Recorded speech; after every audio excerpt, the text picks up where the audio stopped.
Apa kabar pemirsa Omah Kayu TV? Semoga Anda dalam keadaan sehat dan berbahagia bersama keluarga. Di dalam episode Kota Gatuk Getuk yang kelima ini, dalam subjudul Kembalinya Aku di Kasultanan Demak, di sini akan kubuka rahasiaku, strategiku dalam upayaku untuk kembali ke Demak. Nah, pemirsa, selamat menyimak obrolan ini. Salam Omah Kayu TV, salam budaya, budaya di hatiku. Rahayu, rahayu, rahayu.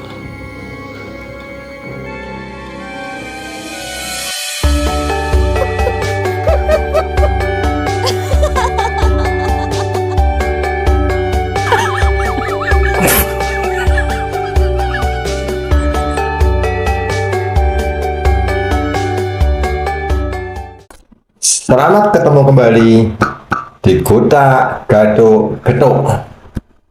Ngalor ngidul, ora gatuk. Oke guys, gimana? Sehat semua ya? Semoga ya. Dan masih dalam suasana Lebaran ya, banyak yang mudik. Hati-hati yang baru mudik ya. Kemudian yang masih tertinggal di sini, silahkan menikmati acara-acara di Jogja dan kemudian wisata-wisata Jogja. Yang kemarin di Malioboro pada ngelihat peragaan busana yang dari bahan-bahan sampah ya, cukup banyak hiburan di Jogja ini. Baik teman-teman, kita lanjutkan episode kelima ini, di mana Joko Tingkir masuk ke Demak. Nah, saat itu kan dia bertemu dengan sahabatnya itu. Masih ingat namanya siapa ya? Ayo, siapa namanya? Ayo, aku dewi lali siapa?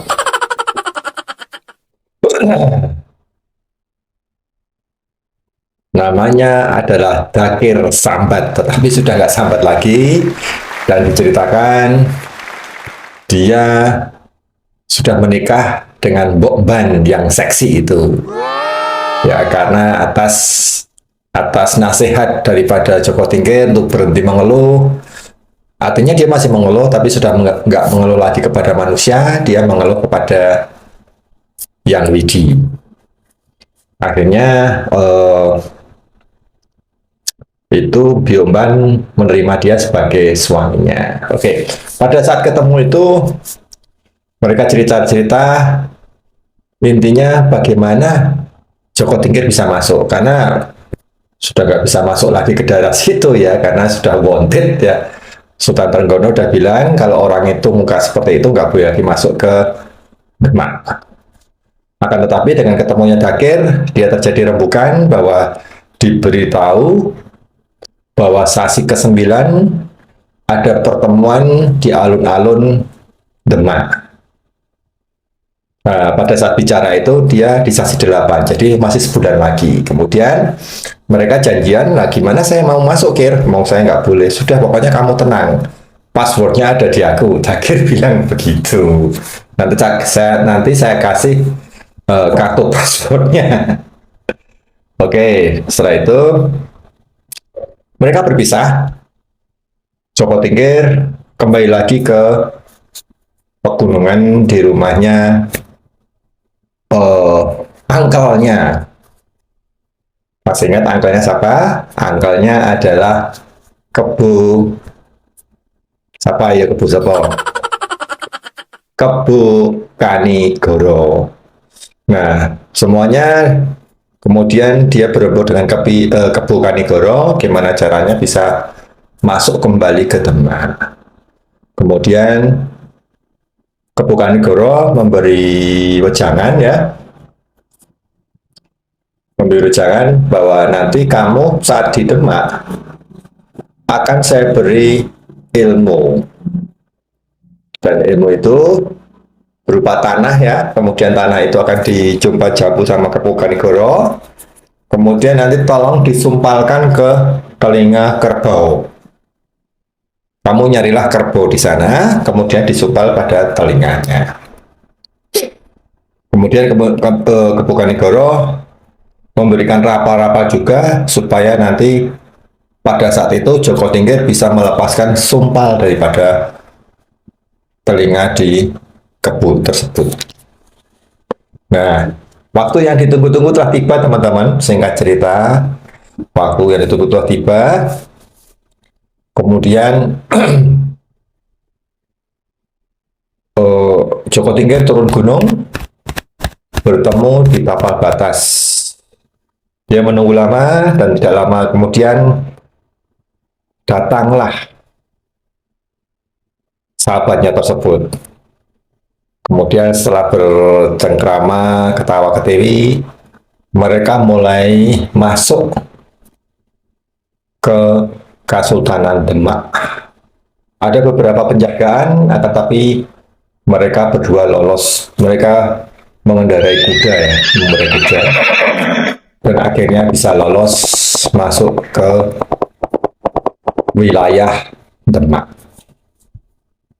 Sebentar ya teman-teman.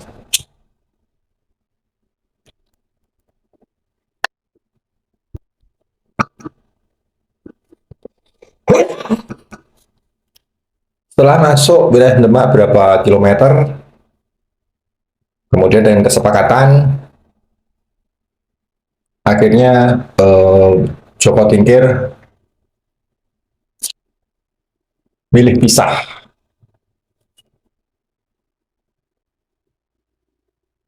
Sahabatnya itu terus, dan Joko Tingkir belok ke kiri. Supaya apa teman-teman? Supaya nanti maksud daripada Joko Tingkir itu terlaksana. Kemudian Joko Tingkir mulailah di situ mencari kerbau.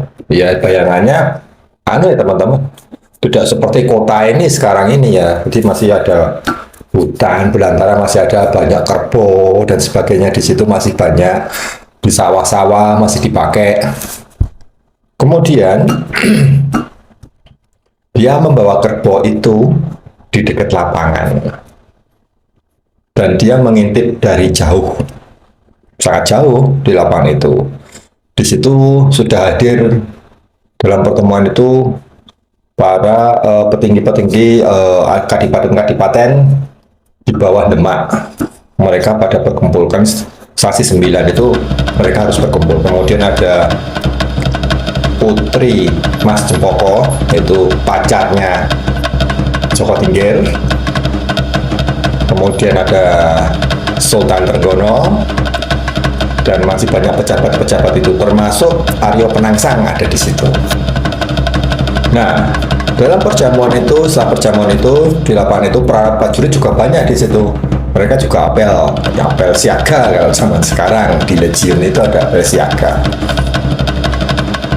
Setelah beberapa waktu, kemudian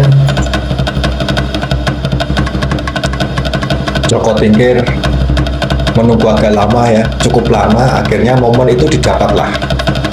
Dan di situ ada semacam pertunjukan di lapangan itu, pertunjukan daripada prajurit-prajurit di situ. Misalnya pada latihan perang, terus dari mana ada jogetan juga di situ. Nah saat itu saat sudah tiba, Joko Tingkir sudah membawa kerbau, mengambil kerbau itu, kemudianlah diambil dari bajunya segumpal tanah yang sudah dimantrai oleh Kebukanegoro. Mantra itu kemudian dimasukkan ke dalam telinganya, bukan mantranya, maksudnya tanah tersebut sudah dimasukkan ke telinganya, dan kerbau itu kemudian dilepas di lapangan. Dilepas, akhirnya dia ngamuk teman-teman. Kerbau itu ngamuk ke kanan ke kiri dan sebagainya, ngamuk sama prajurit-prajurit itu. Prajurit itu yang mau menghentikan, ada yang patah tulang. Ya namanya orang ngamuk ya, kerbau ngamuk ya, ini sakit kan. Akhirnya Bagir Sambat pun di situ juga sempat tangannya agak sakit ketabrak itu. Nah, dari kericuan-kericuan itu, artinya Kebo itu berada di tengah dan prajuritnya akhirnya minggir semua, minggir semua. Terus Sultan Trenggono cuma mengawasi aja. Akhirnya dia memberikan sayembara. Siapa yang bisa membunuh Kebo itu akan mendapat hadiah. Nah, teman-teman, di sini hadiahnya dalam catatan saya kurang paham ya. Mungkin ada teman yang tahu hadiah apa yang diberikan. Karena hadiah mungkin naik pangkat dan uang dan sebagainya. Akhirnya karena perjanjian tersebut dan mendapat respon daripada prajurit-prajurit, akhirnya prajurit bertempur lagi. Mereka mengeroyok Kerbo itu. Satu Kerbo loh cuma teman-teman. Nggak ada yang berhasil. Cukup lama mereka nggak ada yang berhasil. Dia masih diutuk, bahkan prajurit banyak yang yang cacat gitu. Karena Kerbo itu setiap kali dikasih pedang itu nggak nyampe. Pedang itu nggak nyampe, seperti ada ilmu kebalnya, ilmu lembu sekilan itu. Karena memang sudah lama, hampir beberapa jam nggak mati-mati, susah sekali. Dan prajurit-prajurit mulai menyingkir, dan Kerbo itu gagahnya di tengah gitu, sambil mengaum bawa Kerbo. Kemudian muncullah Joko Tingkir. Yang sedangkan itu dari kejauhan, kemudian dia turun ke gelanggang, ke lapangan tersebut. Saat itu tidak ada yang mengetahui Joko Tingkir, maksudnya itu Joko Tingkir atau bukan, saat itu tidak ada yang mengetahui. Yang tahu hanya si Bakir, sahabatnya itu. Nggak pakai muka, nggak ditutupin sih, dia terbuka gitu, tapi orang kan jauh itu soal pemuda gagah itu. Akhirnya Joko Tingkir berperang di situ, bukan berperang ya, menjinakkan Kerbo itu. Dia sambil naik, sambil ini cukup lama juga, dia ingin menunjukkan bahwa dia masih prigel gitu loh. Pada suatu kesempatan Kerbo itu bisa dipiting itu di kepalanya, di sini dipiting. Kemudian dari telinga sumpalan tanah itu kemudian dipakai rapal, kemudian bisa diambil dua-duanya dan dicabut, kemudian Kerbo itu bisa jatuh. Kemudian dengan tangannya dia membunuh Kerbo itu, meninggal. Kasihan teman-teman, Kerbo itu sebagai objek Joko Tingkir untuk memasuk ke Demak. Dia meninggal di situ, mati. Nah, ada sumber lain yang mengatakan bahwa ini cuma sekedar ngobrol dengan para budayawan saat itu pada bulan puasa kemarin. Waktu itu saya ngumpul di salah satu tempat di situ, di dalam Benawannya, rumahnya Gus Yaning saat itu. Kita ngobrol bersama, ada Tra HB2 di situ.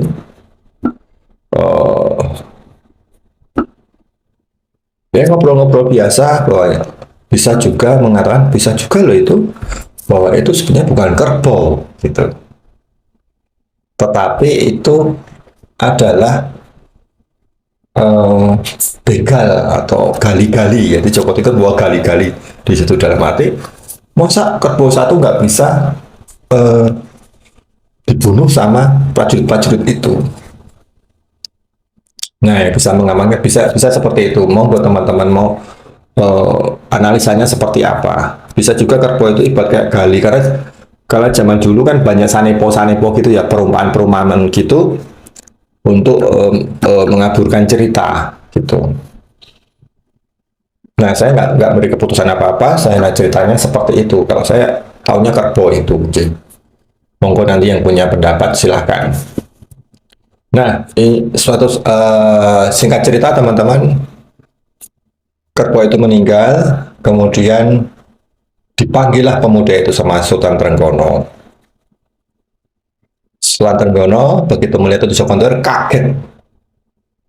kaget tetapi juga bangga. dengan senyum. Ada lagi yang lebih senang di situ, Ratu Mas Cepoko. Ratu Mas Cepoko juga gleng, aduh kekasihku datang gitu. Nah, tapi ada yang nggak senang juga. Siapa? Aryo Penangsang. Karena dia menganggap bahwa Joko Tingkir itu saingannya. Nah, pada saat itu kemudian Joko Tingkir dibelilah hadiah bahwa dia diangkat kembali menjadi legion, menjadi prajurit di Demak. Posisinya dikembalikan lagi menjadi kepala prajurit, kepala jaga prajurit. Dan mulai hari itu Joko Tingkir sudah bisa kembali ke Demak, teman-teman.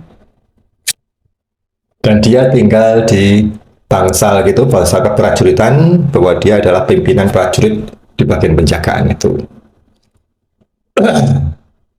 Jadi hari-hari berikutnya Joko Tingkir sudah mulai kembali ketemu dengan Ratu Mas Cempoko. Jadi cintanya bersemi kembali dengan Ratu Mas Cempoko. Kayak apa ya namanya orang kasmaran ya, sudah berbulan-bulan nggak ketemu gimana itu, tapi mereka masih ada angger-anggernya, nggak seperti zaman sekarang ketemu langsung laler das. Oke teman-teman, di episode 5 ini itulah cara Joko Tingkir bisa masuk ke Demak. Nah teman-teman, kalau itu ceritanya tadi dengan menggunakan kerbau, ada beberapa pertanyaan mengenai tentang kehidupan. Artinya begini, apakah hal itu dipandang sebagai kecerdasan Joko Tingkir sehingga menggunakan kerbau, memperdaya kerbau ya, kemudian bisa masuk ke sana, itu triknya dia, atau dianggap itu seseorang yang menyalahi gitu karena menggunakan acara seperti itu. Maksudnya ada, kalau dari sudut lain mungkin cara itu nggak benar mungkin ya kan, dia memberikan masalah tapi dia memberikan solusi di situ kan, supaya dengan dia punya maksud supaya saya bisa masuk lagi ke Demak. Jadi bukan secara resmi, misalnya dia ada pendaftaran prajurit lagi dan dia daftar lagi, tapi nggak begitu gitu ceritanya tuh. Nah, monggo analisanya seperti apakah hal ini adalah suatu trik yang baik untuk dilakukan,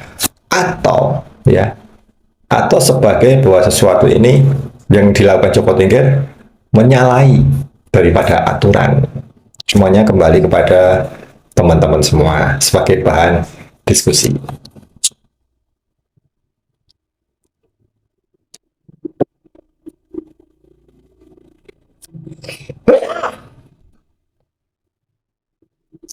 Baik teman-teman, ini cerita sekelumit dulu ya untuk episode yang kelima ini. Masih ada lagi nanti untuk lanjutannya. Tonton terus Semakayu TV setiap hari Senin dan Jumat. Dan kadang-kadang berselang-seling teman-teman ya, ada kisah cintanya Joko Tingkir, kemudian tiba-tiba ada apa namanya uploadan yang upload video-video lain, tapi semuanya berbasis kepada budaya. Oke teman-teman, Memakai TV. Oke.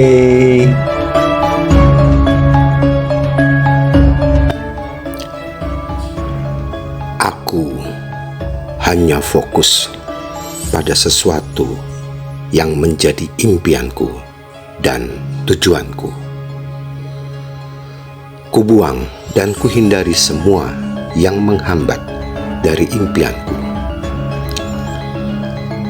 Kujauhkan semua pikiran-pikiran yang buruk yang tidak ada hubungannya dengan impianku. Pemirsa, salam Omah Kayu TV. Salam budaya, budaya di hatiku. Rahayu, rahayu, rahayu.